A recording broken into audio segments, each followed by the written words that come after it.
Godspeed and blessed be. How art thou? Blessed and highly favored. And if you're not, you're about to be, you see. Okay, we're going to do it like this. Good afternoon, God. Good afternoon, God. Good afternoon, God. Good afternoon, God. Don't say nothing because I know that wasn't my note, but I hit it anyway. Good afternoon, God. Spirit guides, ancestors, Lows, Orishas, and the Orishas that guard and protect me. Good afternoon. Good afternoon. Good afternoon. Come before you all very humbly, more importantly, gratefully, thanking you for allowing me to see another sunrise. Okay.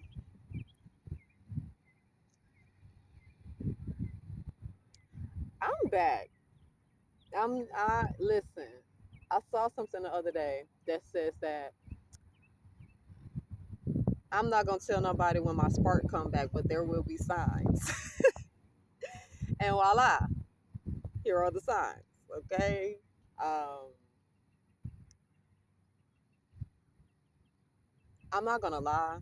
There was one point in time that I had got so down bad in my spirit that I had came over to the Most High and I had come to in in a way a come to Jesus talk where I was just cussing God the fuck out. I told God that I would never deliver another message because I was just sick and tired and sick. And I meant it. I meant that with every fiber of my being. I was really done. Because I just get sickened by the ways of the world. Like the wickedness just gets disgusting after a while. It's always been disgusting, but especially when you tune in and you tap in, like what just happened right now. It's always something somewhere in the midst, somebody in the midst just doing goofy shit, and it gets old after a while. It just be like kapooey. So I told God, listen, baby, I'm not delivering another message for these fuck ass people. And I meant it. Meant it. With every piece of me. Okay. Because I don't gain nothing from this. I don't gain nothing from helping another other than me just doing my works. And I can just do my works on my own. I don't never have to lead nobody nowhere. I don't never have to give a message to no one. I can just receive the messages for myself and implement them according to what I need. It's not my job to help y'all. I know that now. So I deliver these messages still out of my own cognizance, not just necessarily because God is placing it on my heart and my spirit to do so, but because I feel like I want to. And when I feel like I don't want to anymore, I won't. That's that's the beautiful thing about having a gift. You have the right to maneuver with your gift however you see fit. Can't nobody hold me to no fire and put me on no cross for not delivering a message that y'all don't fucking deserve anyway. Let's keep it a buck and a bean. People don't be deserving the ones who actually have the gifts and capabilities because y'all don't know how to act when we giving them for the free 99 any fucking way. Y'all go pay a lesser than, y'all go pay a fraud, y'all go pay an imposter, but the ones who actually giving it and just doing it for the love of the game, y'all don't respect us. So when we disappear and we stop, all of a sudden it's like, oh, whoa, it's what happened? We didn't know what we had until it was gone. Yeah, you should have knew when we was given the gift. Hello, somebody, hello. Like we don't get. I want this to be a very clear message. We don't get shit from giving you something for the free. If anything, we're taking from ourselves, and you're still being disrespectful. You're still being dismissive. You're still disregarding because y'all don't be liking the look of the message. It ain't the fact that the message is not what it is. It's not the fact that the gift is not gifted. It's the fact that it don't look the way that you believe it's supposed to, so you're not willing to receive it within yourself. And that's why you always get led astray. Y'all be just so hyper focused on aesthetics. And if you ain't know, the devil coming to wear a dress. The devil is very beautiful. It's nothing. Come on now. Study to show thyself approved, but that's not the message of today. I just had to really go ahead and get that one over. The main thing that I'm speaking about today, main reason why I even turned this camera on is to talk about misandry. And I got that on the walk over here to this little wetland that's by where I live. And I come here often when I just want to connect with the waters and get a sense of peace because it's quite peaceful. Um, it's peaceful when there is not oofy goofy motherfuckers just roaming around, just seeking to gain your attention for whatever reason that they do. Like, folks is weird. Not in a eclectic way. Like, no, you're weird. Like, you need psychological help. Weird, right? But on my walk over here, misandry was the word that I heard in my spirit. And if you don't know what misandry is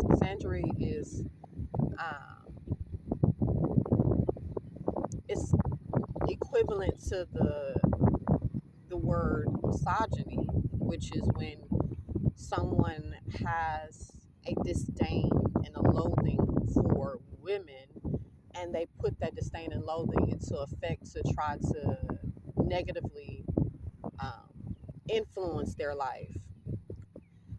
In some cases, misogyny can get to the point of violence. It often does, because if you feed something, it grows.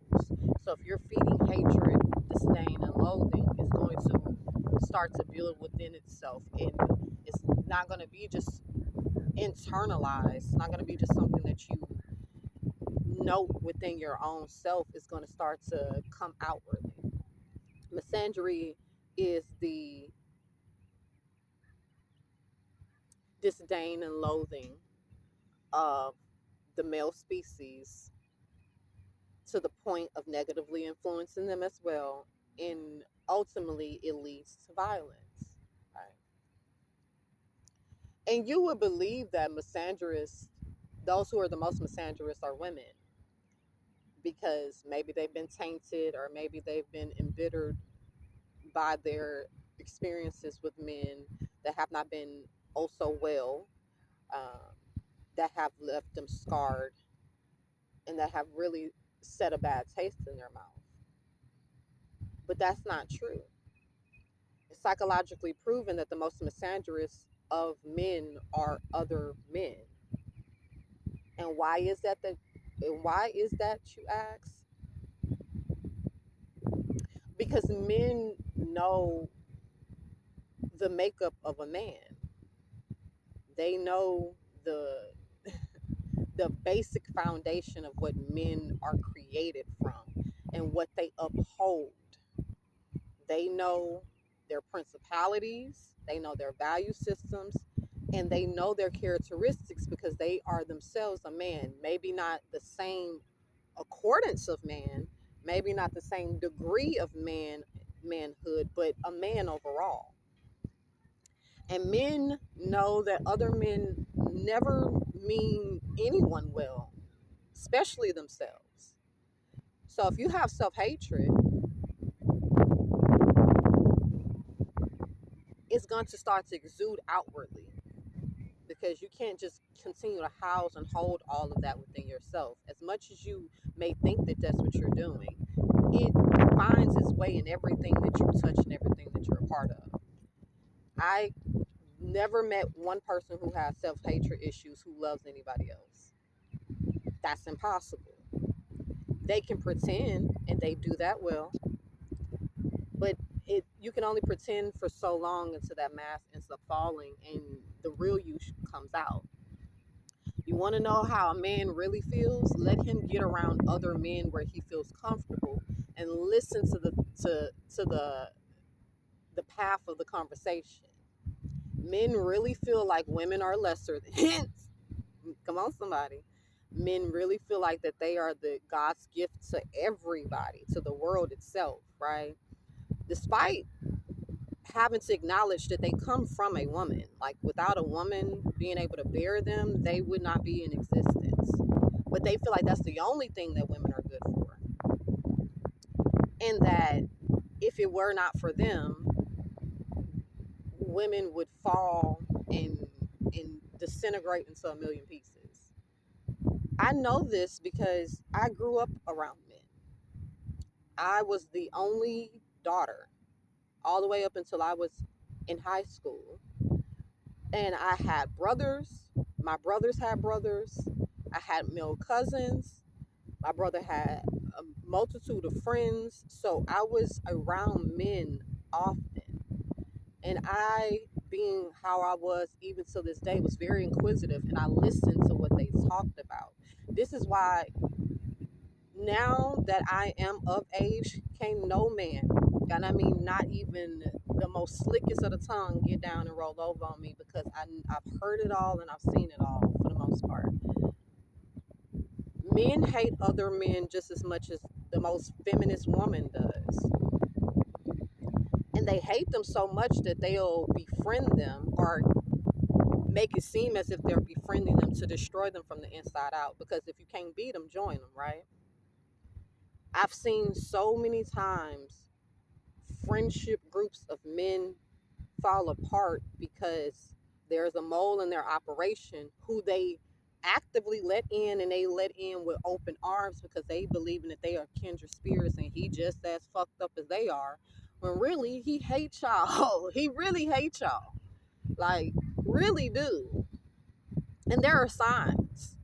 It's not like he's just so undercover with it. There are signs, you know. He'll do things like low key be flirting with your girlfriend or whoever your significant other is, or he'll bring them up in conversation if he know that y'all are not in alignment with one another because he's stinging you. He'll do a passive aggressive behavior to you consistently.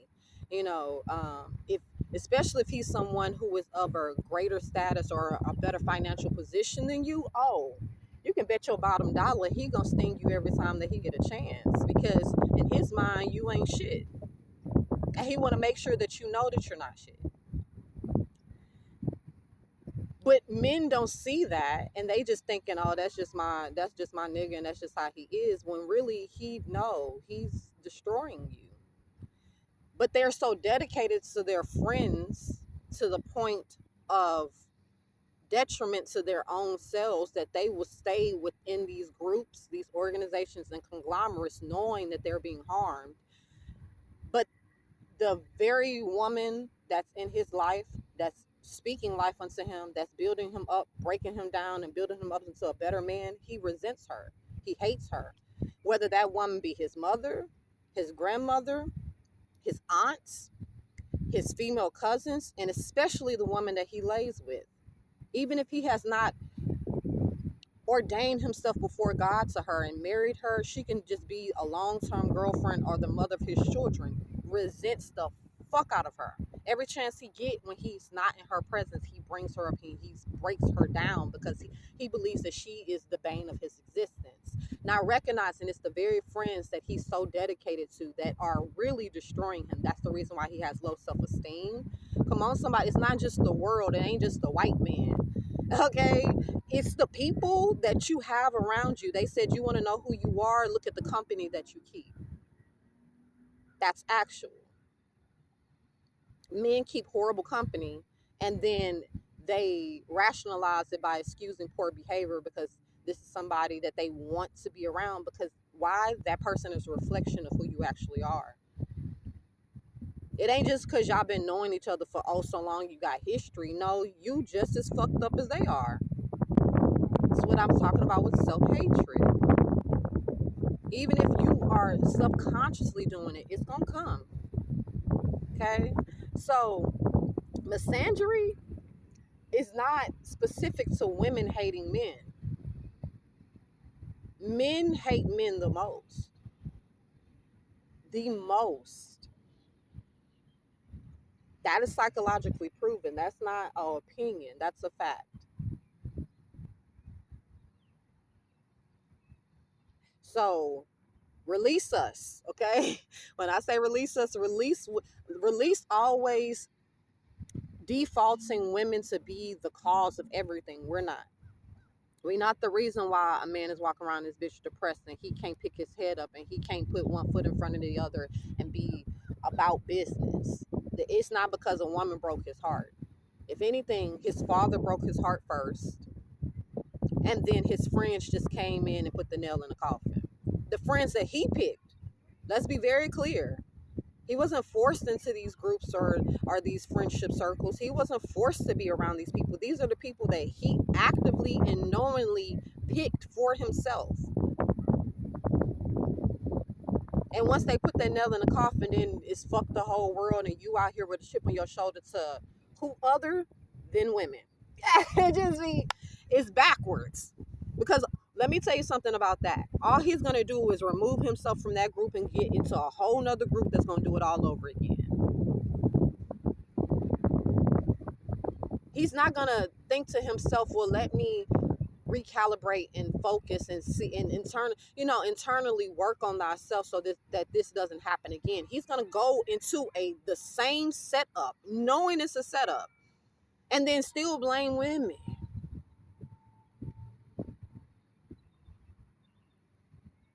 Carl Jung, who is a great philosopher, says that most people, not even most people, all people will do anything, no matter how absurd, to not have to face their own reflection. That is actual. It don't have no rhyme or reason to others on the outside that's looking in. But to that person, it makes a lot of sense because they refuse to look within and see what's wrong with them.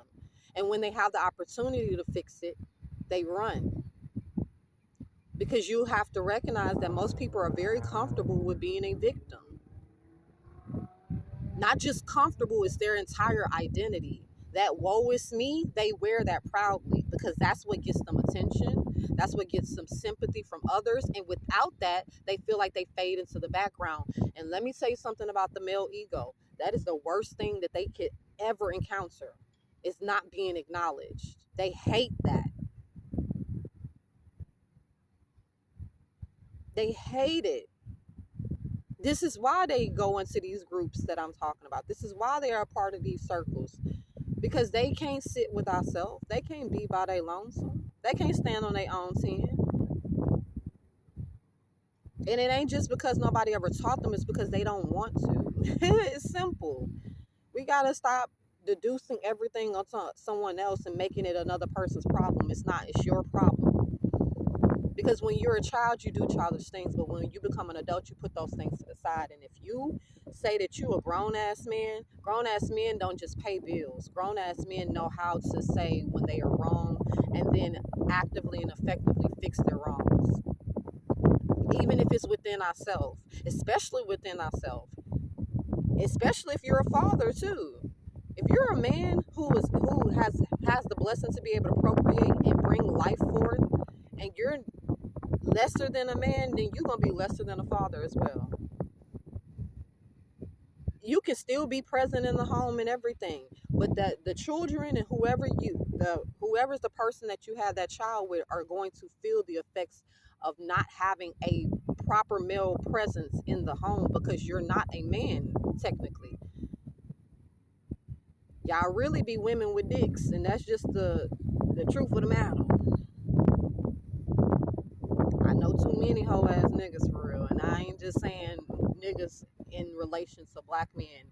Niggas come in all forms, especially in the white, Spanish, Asian, and Mediterranean. They be the niggas of the niggas, okay?